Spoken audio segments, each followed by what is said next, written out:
Let's try to follow the winding contours of this rather bizarre story. It begins earlier this week with students at Mount Nebo Middle School in Utah staging a walkout in protest of all the furries that administrators have allowed to infest the school. It began with a petition which gained over 500 signatures in a few days, calling for the school to start enforcing its dress codes and stop allowing students to come to class dressed in their furry costumes. And then came the walkout. Adam Bartholomew is a local commentator in Utah, captured footage of the event and of the kids outside the school, talked to them and asked them what their complaints were.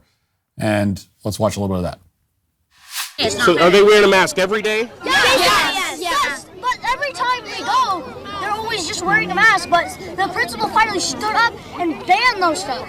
But they still wear them every day, and they don't get in trouble. The principal doesn't make them get in trouble. Yeah. All the principal says is just be kind, be nice, and then. What's the point of dressing up like a furry? It's just I don't know. They think they're so cool that they want to get a be lot there. of attention. I think they want attention.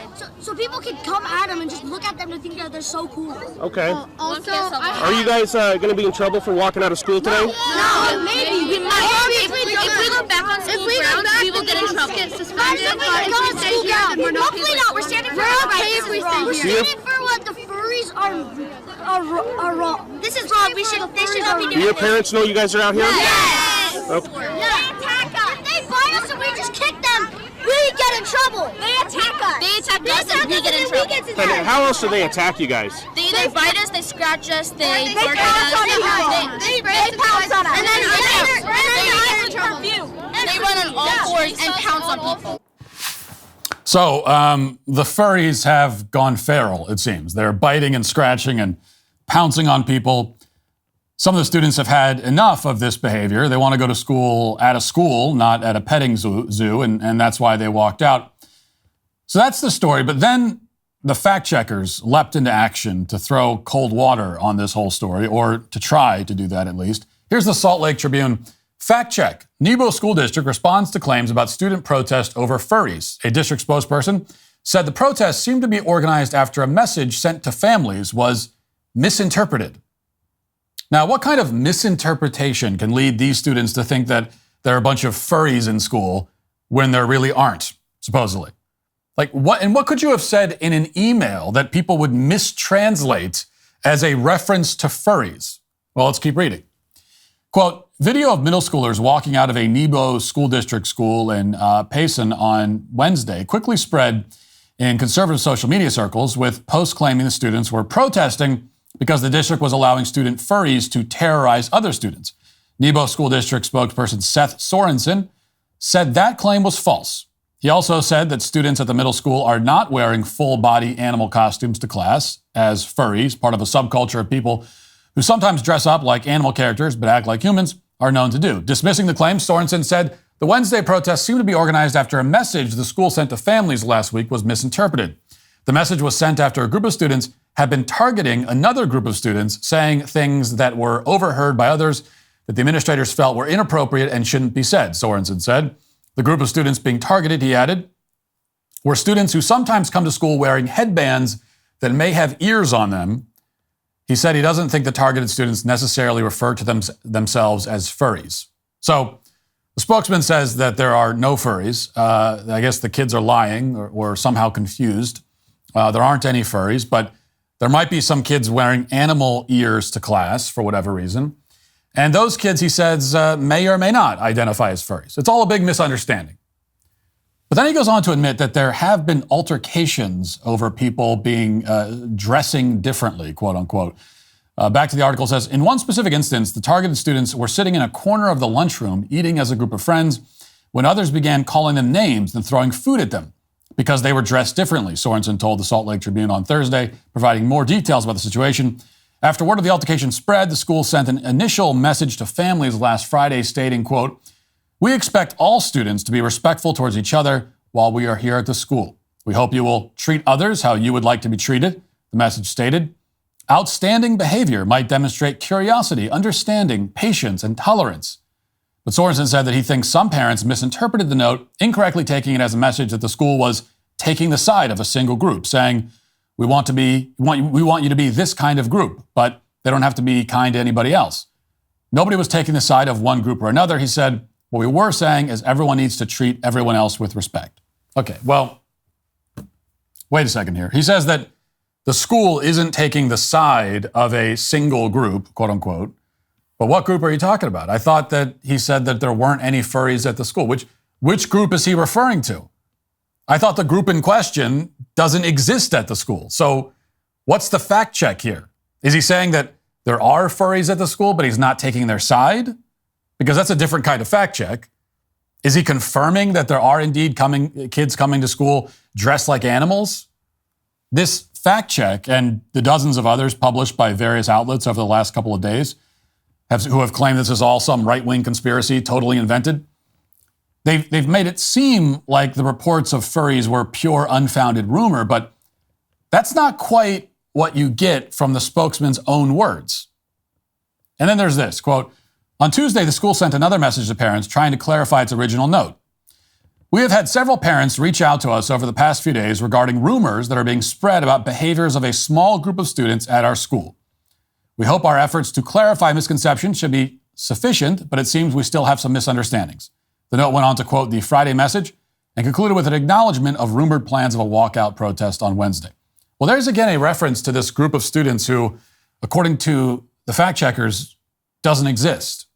So how can a non-existent group of furries exhibit any behaviors at all, given that they don't exist? Or do they? And if they don't exist, then why did we see with our own eyes and hear with our own ears kids from that school on camera saying explicitly that their classmates are being permitted to come to class dressed like animals and act like animals too? $20 barely gets you anything these days, but do you know what $20 will get you? From the cell phone company I use, Pure Talk, you can get unlimited talk, text, and plenty of 5G data for just $20 a month. Pure Talk gives you the same quality of service as your current cell phone provider, but for half the cost. The average family saves almost $1,000 a year, all with no contracts, no activation fees. You can switch to Pure Talk and keep the phone and phone number that you currently use, or you can take advantage of their great deals on the latest iPhones and Androids. Making the switch is incredibly easy. Their U.S. customer service team can help you join Pure Talk in as little as 10 minutes. Choose to spend your hard-earned money with a wireless company that shares your values, supports our military and veterans, creates American jobs, and refuses to advertise on fake news networks. Stop spending ridiculous amounts on your phone plan. Go to puretalk.com/Walsh. Right now, our listeners can get an additional 50% off their first month. That's puretalk.com/Walsh. Here's a video from a guy named Eric Moutzis with more insight from people who work at the school. Listen to what he says. Problem is, a substitute teacher from Mount Nebo Middle School contacted me and said this has been happening for over a year. And this one is actually really sad, and this person needs to be reprimanded. Rebecca Hunsaker Barney said, this is the school I work at. I'm embarrassed for the parents that just believed everything their kids told them, then staged a protest without even contacting the school to find out what is really happening. The truth is that a few kids dress as pets stay to themselves. They do not do any of these things these kids are reporting. However, they are constantly picked on and bullied. So the kids stay to themselves. But what about the video I just got from a concerned parent where this girl acting like a dog is going after these students?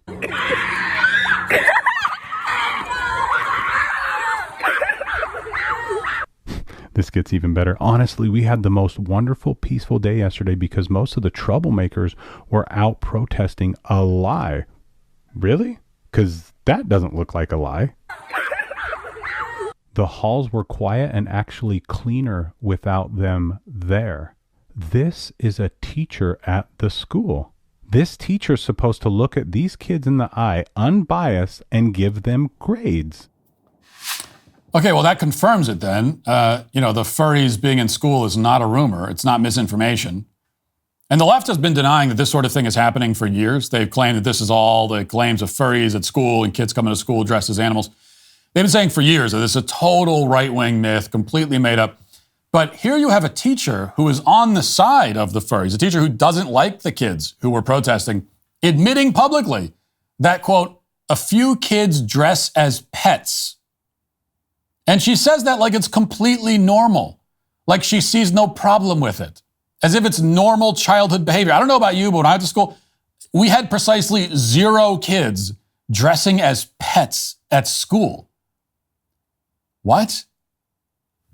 Well, she acts like she doesn't have a problem with it, and she doesn't, and that is the problem. Now, look, we can have debates over dress codes and how strict they could be or should be, but any halfway sane person should agree that the dress code should at least require that every student dress like a human at a minimum. Dressing as a pet is not something that a child of any age should be doing on a regular basis. Okay, if my 4-year-old at home was dressing like an animal every day, I'd be a little concerned even about that. It's like, well, that's an unhealthy fixation for a child of any age.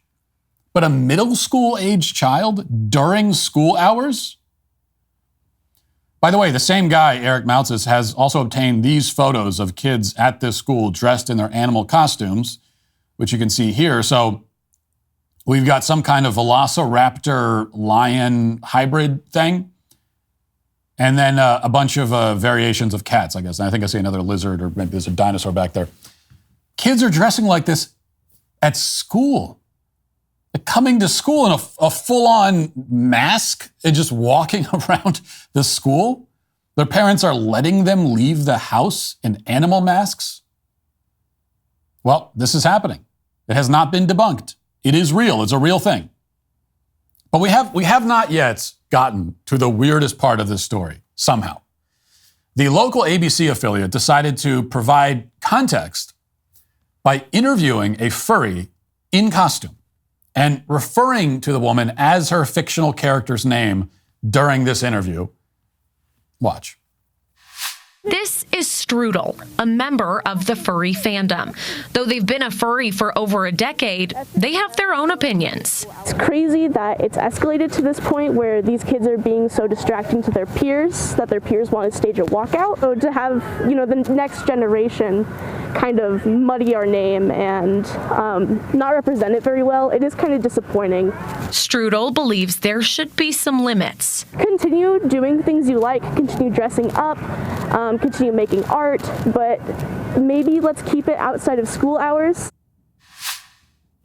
Yeah, she doesn't want these kids to muddy the name of furries. They must not sully the reputation of the furries. They shouldn't do anything that gives the public the impression that people who walk around in animal costumes are, I don't know, weird, bizarre, deranged, mentally unbalanced. That's according to Strudel, who the reporter refers to as Strudel, while also respecting the non-binary pronouns of the fictional character that the woman in the costume is pretending to be. Now, you may like to think that this what you just saw there is the media's low point. That's as low as it cannot get worse than that. It has finally hit rock bottom. It cannot possibly get any more embarrassing than that. But unfortunately, you're wrong. I mean, there is no bottom, I'm afraid. Searching for the media's lowest point is like searching for the end of a black hole. It just keeps going and going, and it gets darker and darker all the while. Now this, as many of us have warned for years, what you're seeing in this particular school, and it's not the only school, by the way, is the result of emphasizing tolerance and acceptance above all. In fact, you heard it even in that email the school sent home. The problem, as far as they're concerned, is not that kids are coming to school dressed as animals, but that other kids are not sufficiently tolerant of it. And this is the result of that. And I don't say it's the end result. It's not the final result. As I said, there is no end. There is no finality. It can always get weirder and more disturbing. But this is a result. This is an inevitable stop along the way once you board the crazy train. And when you start telling people, kids especially, that they can be whatever they want to be, and they can identify as whatever they want to identify as, of course some of them choose to be animals, obviously. And since you've elevated tolerance and personal expression, quote unquote, as the highest virtues, you now have no way of telling these kids not to behave this way. I mean, how can you? They're expressing themselves. They're being who they feel they are deep inside. The school can't put a stop to this without backtracking on the entire woke program. That's clearly how they see it. And they're right. There's an interesting segment from that ABC affiliate's written report on this same issue. And their article also quotes Strudel, by the way, and calls her that in the report. But then it says this. According to WebMD, a furry is someone who has an interest in animals with human qualities and who sometimes dresses up as a cartoon-like version of an animal. Quote, I really like the idea of animals that walk and talk, so I'm going to dress up as one as kind of a fun sort of cosplay thing, Strudel said. WebMD said people are often interested in becoming furries to find a sense of community, though some of the drawbacks they may face are negative stereotypes and social stigmas. Now, I have no idea why WebMD is being consulted for furry information, but in any event, it implies that the negative stereotypes and social stigmas against this quote-unquote community are wrong, but they aren't. I mean, there should be a social stigma attached to walking around in a ridiculous costume. It is normal for a person to treat such behavior as bizarre and antisocial because it is bizarre and antisocial behavior. A lot of what we now refer to as bullying among children, some of it is actually bullying, but a lot of it is really just children acting normal and responding to weird, unhealthy things in a way that conveys that the things are weird and unhealthy. The schools want to condition children out of that natural, normal response. They want your child to treat the furry as normal, and then after treating the furry as normal, eventually to actually see this sort of behavior as normal, and then eventually to become one himself, or something just as or more bizarre. That is the process. That's the agenda. And it's playing out at schools all across the country right now. If you'd like to see what else I have to say, you can access my full show by going to dailywire.com or by going to the Matt Walsh Show Twitter page. Hope to see you there. Godspeed.